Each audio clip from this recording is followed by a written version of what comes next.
ஆந்திரா மாநிலம் அம்பேத்கர் கோனசீமா மாவட்டம் அமலாபுரம் பகுதியில் ஒரு அதிர்ச்சியூட்டும் சம்பவம் நடந்துள்ளது.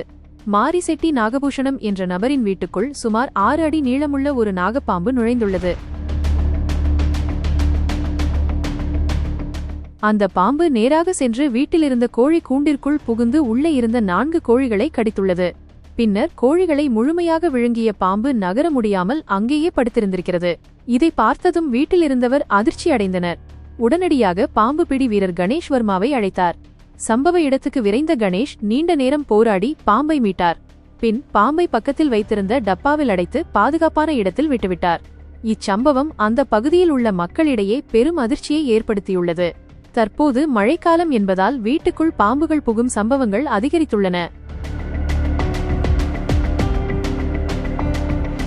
எனவே மக்கள் எப்போதும் எச்சரிக்கையுடன் இருக்க வேண்டும் என பாம்பு பிடி வீரர் கணேஷ் வர்மா எச்சரிக்கை விடுத்தார்.